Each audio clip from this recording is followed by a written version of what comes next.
Happy Assumption of Mary, and welcome to the good, the bad, and the ugly. Today's episode will be on Stories, The Path of Destinies, which came out on April 12th of 2016 and had a remaster on October 5th of 2018. And on May 11th of that same year, the game was given for free and to be kept forever. It was developed and published by Spearhead Games as a choose-your-own-adventure action RPG with many different choices offering 25 endings. Now, given that the game is heavily driven on the narrative, it would be a dishonor to not talk about the writer of said game. Oh, I didn't know Jeffrey actually succeeded in his breeding ranch.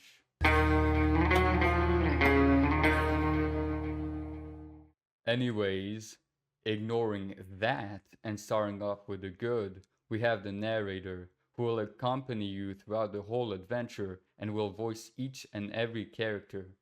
Julian Casey's voice fits greatly as a narrator, but I would say that he's mostly known from his role as Buck Hughes in Far Cry 3. Yes, the perverted Australian will narrate the whole game. Have fun with that. Although I would say that the idea of the story is enough to turn your attention away from him. The whole game is based on trial and error, with all of the endings aside from the true one ending you in dying, the world ending, or just rotting away. And it shocks me that there hasn't been many games like it. As far as I know, the only other game is Omen Sight from the same developers as this. It is really sad that the devs did not ever make a sequel to this game with how much of a goldmine the idea of this game is. Or even just a simple prequel of the adventures of Renardo in his prime, not even needing to add choices. I mean, the characters are charming and intriguing enough to learn more of their backstory, especially Renardo and Lupino's friendship. You couldn't really do anything with Zenobia in the prequel, sadly, except in flashbacks or just her being mentioned by name. The game does have lore scrolls out and about while exploring off the beaten path to expand on the lore and world building of the game, but they are mostly just for the Emperor, Isengrim III, who wrote them himself, either commanding his ravens, talking about the islands being a hive mind, writing to Zenobia, etc. Only being of 3 to 4 paths as far as I can recall, and that is without counting the endings. Even the gameplay shows great promise, being a simplified version of the Arkham combat. I would really love to see it get enhanced, like it was in the aforementioned Arkham games. I had a lot of fun pulling enemies into the void and getting good combos. And with the art style being pleasing while fighting, or just exploring the level, I sometimes found myself just looking at the scenery, taking in the visuals. My favorite level either has to be the city or the second core level with its red-leafed trees. Aside from getting rewarded with scenery and music by exploring, you also get rewarded with chests, either being blue low-level ones only rewarding you in materials, or red high-level chests that reward you with a gem. One good thing to note about these chests is that they refill, so you won't have to worry about scrubbing every little nook and cranny just to find the last chest you are missing. They also don't become all that useless after you got everything from them, giving you either health drops or energy drops for your weapon's special ability. The four swords having unique abilities to them. Fire has damage over time, ice makes an enemy one-shottable by freezing him, void makes you attack faster, and the hero sword heals you when you hurt ravens. Said abilities that you unlock by upgrading those swords with the materials you collect from the chests or just sometimes barrels. But that is not all you get from your arsenal. You also get gems from the red chests to put in your gauntlet's notches, giving you either damage reduction, attack speed, critical chance, energy on kill, more chance to find rare loot, or the unique shield breaker, which gives you the ability to damage the shield ravens and even propelling the shield like a projectile.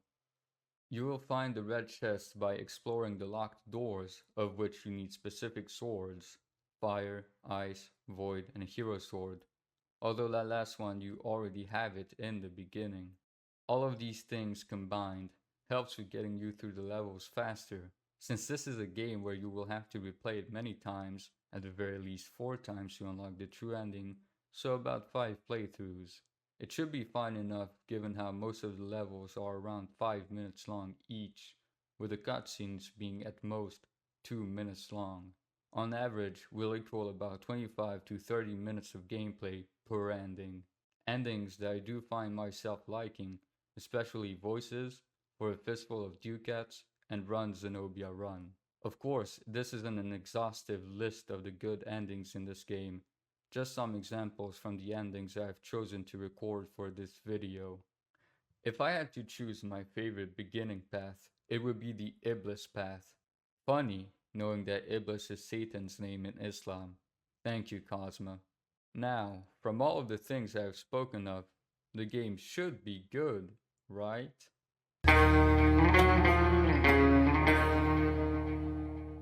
On paper it does, but in practice, yeesh. The game has amazing ideas, yes, but the problem lies within the execution, or sometimes the lack thereof. The story really does not make any effort in making you care. There is practically no world building aside from the scrolls, the characters, and or narrator mentioning past events.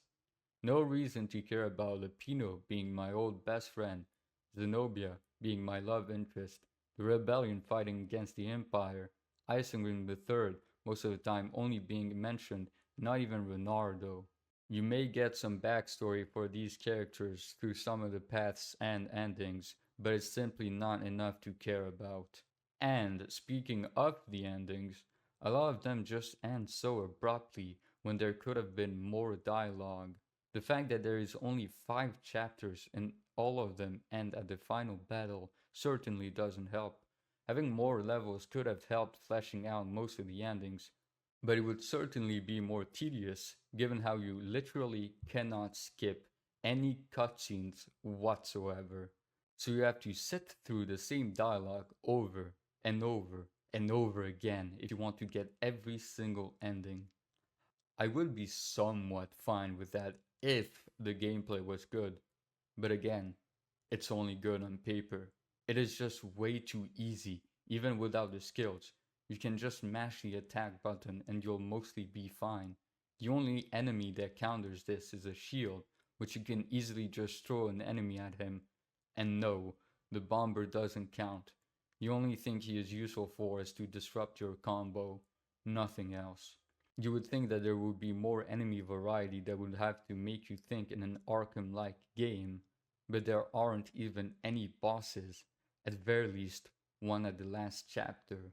Which is weird considering the Raven bodyguards, Zenobia, Lepino, and the Rebel Council speaker could make for great ones. The Raven bodyguards could have been a 1v4 with simple attacks just so that they would not overwhelm you. Zenobia casting spells from afar, sometimes catching you off guard by rushing you with her blade.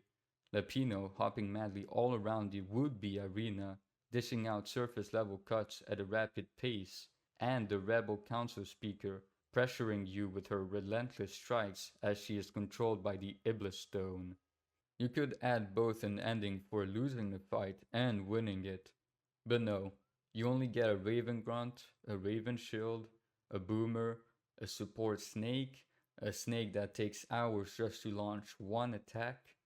All of this, like I mentioned beforehand, is without the skills, which, just take a look at them. As if the game wasn't easy enough, they gave you the ability to one-shot any enemy past 20 combos, knock down enemies which makes them vulnerable, and hooking a shield away. Or if you like to hinder yourself, just pick the time skills, slowing the game down when you counter, attack, and counter at the last second. Isn't it supposed to help you? The first one and last one actually do, but slowing the game when you strike an enemy is atrocious. Want to hit the enemy at the correct time so that you can hit a perfect strike on him, upping your combo and the damage on him? Time slows down, which disturbs your timing, making you mess it up. Seriously, who thought that was a good idea to implement in the game? Perhaps the same person that thought about making the max level be 46, which you will be 10 levels away from hitting if you get all the endings. Yeah, you don't even hit max level by completing the game 100%. Not even if you pick the abhorrently idiotic idea of choices that kill you and put you back at the very beginning of the level. I did say the game was fun, but that's only if you do not bother with getting every ending. I know I did, and I know I also had to record gameplay after getting all the endings.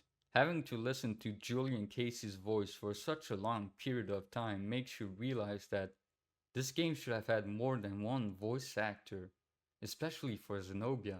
It's hard to discern when he is voicing Zenobia and when he is voicing Renardo. Listen, said Renardo. Let's not do this. Let's not do what? Asked Zenobia. Look, you're the Emperor's right hand. You are going to have me interrogated, he said. Sure, yeah, but then I remembered how you feel about me. How I feel about you? You are going to have me interrogated. But I didn't, because you care about me, said Renardo. Well, guess again, Buster. Although what's probably worse is hearing the quips in this game.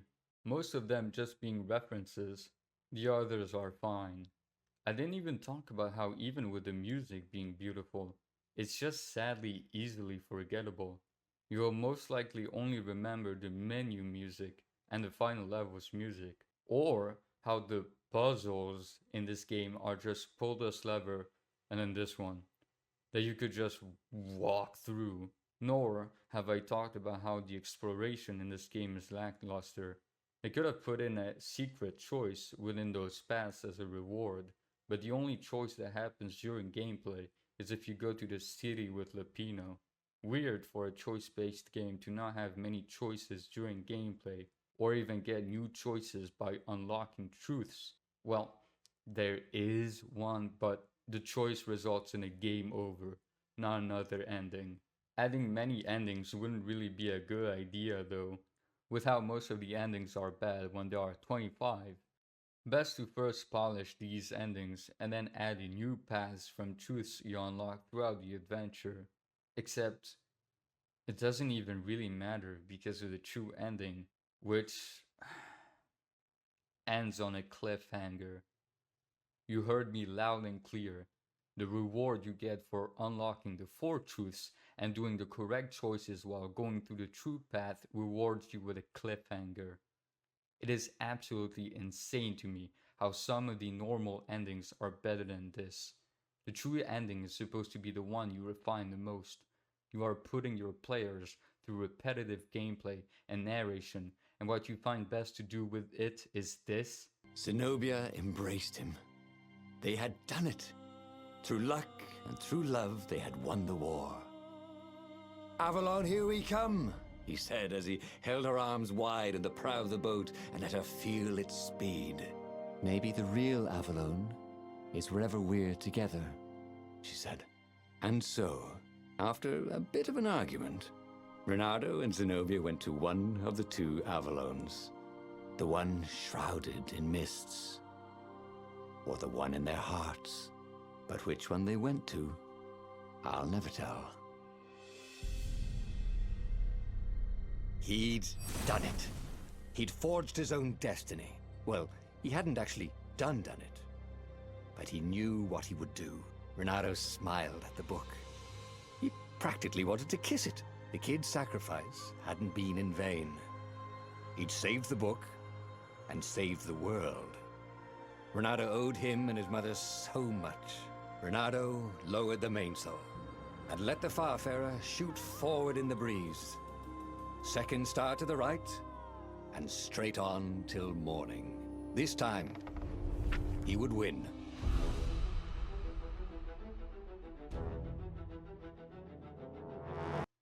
Even getting the game for free, I feel like I got spat in the face. You could have excused it at the time of release for the slight chance that there could be a sequel, but I'm afraid it's been 9 years. And the developers are in a bit of a pickle from their last game. Have fun thinking of the what could have been with this game, because that is all you will get. At least the credits aren't that long. only being around 2 minutes and 30 seconds, and wait. Oh, you have got to be kidding me.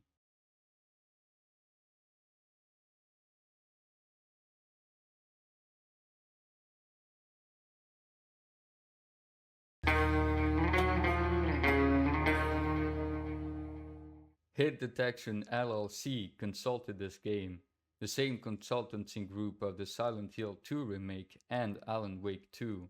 And it somewhat shows with Zenobia being overall better than Renardo, who is another fool in this game, only actually being competent in the true ending. It's not actually that bad, I would say, but it is still noticeable. You could also talk about the rebellion and the empire, but since there is little to no world building, it is not worth it to ask, what is this supposed to depict?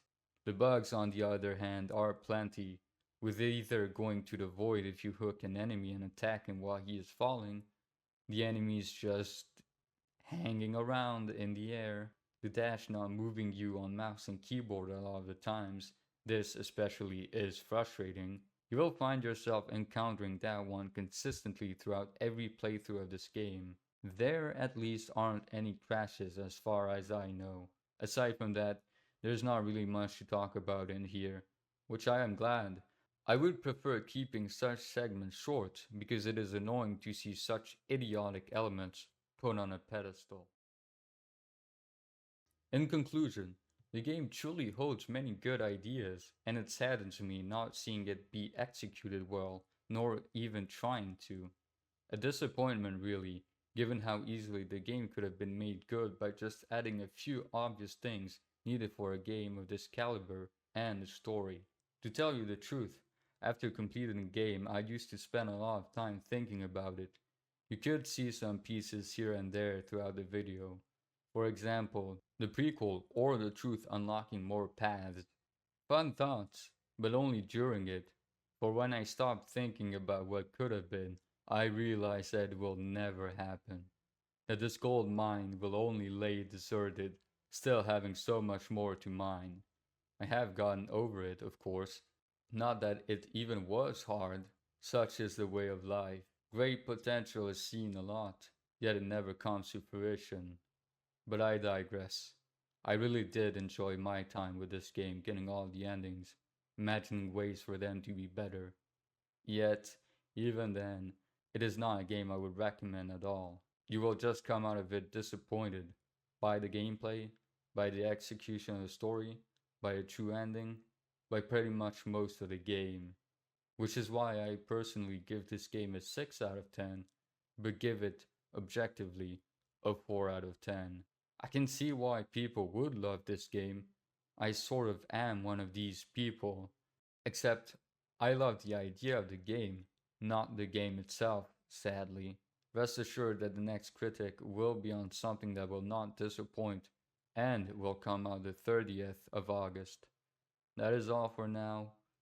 God bless you and have a good day.